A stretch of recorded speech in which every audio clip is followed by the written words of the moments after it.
the goal of beaming green again? I know you kind of mentioned it, but I'd love for you to kind of get into that again. So for my goal is to give people the opportunity for them to change their lives or transform their lives, to live in their own authenticity and in a sustainable way. Because I don't know if you're aware of it, but there's, a kind of a climate crisis going on.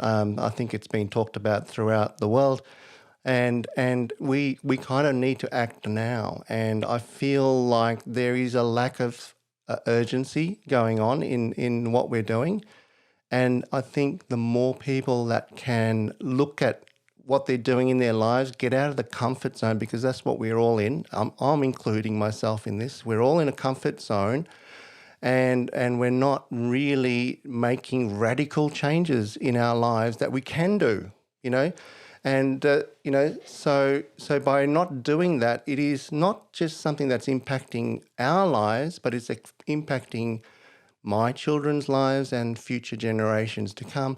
Not only just human beings, it's also affecting, nature. It's also the extinction of wildlife. We're going down. If you've listened to David Attenborough's shows, he's showing how we've, lost so many species throughout time. So my goal really is to give people the opportunity to take something out of the people that I talk to, and at the same time do something with it, and start. And it's about starting.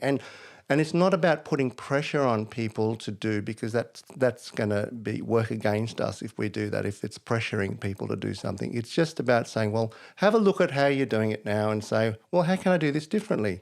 How can I, because my show is not just about the environment, it's about us as human beings and how we interact with the environment, because it's our approach to it. It's like, what are we doing for ourselves as human beings, and how are we looking after our mental health?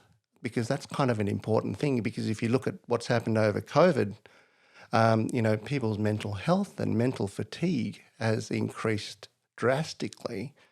And, we need to address that, and there's disenfranchised youth, that, there's high unemployment in the youth, and a lot of people are feeling a lack of hope.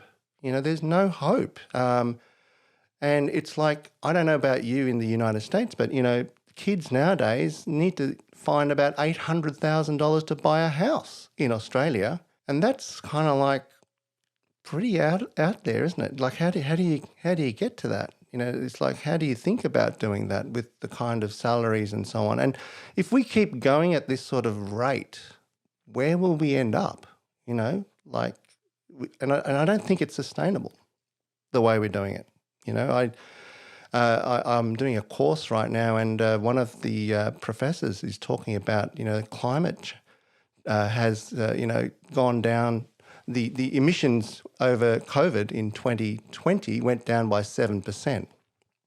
And one of the important things he was saying is that, great, we've come down by 7%, but we need to go down 7% a year continually to reach those targets to reverse climate change over 30 years.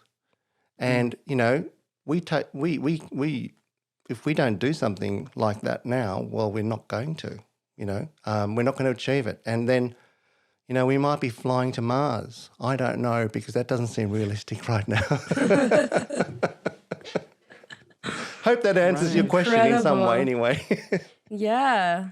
So, but one of the things so mostly when you think about the word environment in the world, I think most people think nature and, aspects of that, which are very, very important. But I like how you kind of bring into the mix that, it is also about the connections that you make and the people that you talk to, and making sure that you're good as a whole, good as a human. But so how would you define the word environment in your words, and like how you grasp it with all of these concepts? So for me, when I talk about environment, it is multi-leveled. It's not just one thing. It's about me, how I interact with my community, how I interact with my land, our land, and how I interact with nature in terms of, you know, what do I do with nature? How do I look after nature?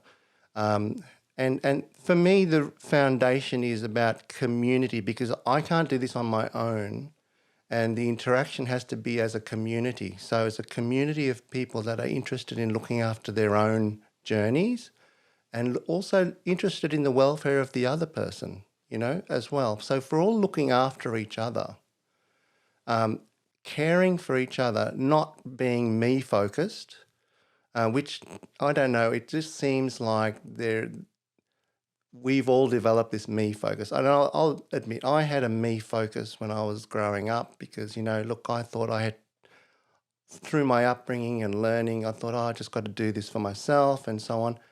And it was about how do I integrate this with other people? How do I change? Because I don't want to be just focused on myself, because there are so many people that are needing support and help throughout the world.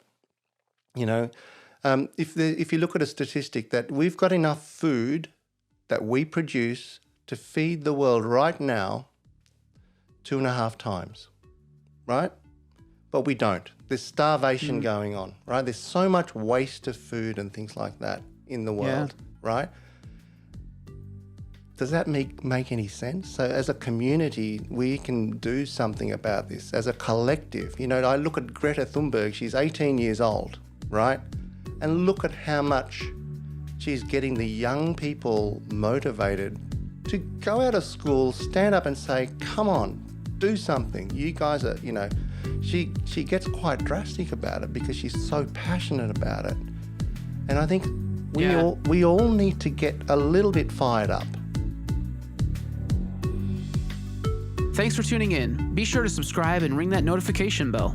During our seasons, we drop new content every Monday, Wednesday, and Friday, so don't miss it. And for the full-length podcast episodes, search Common Strides on your favorite podcast listening platforms. Thanks again for watching and for all your support. We'll see you next time.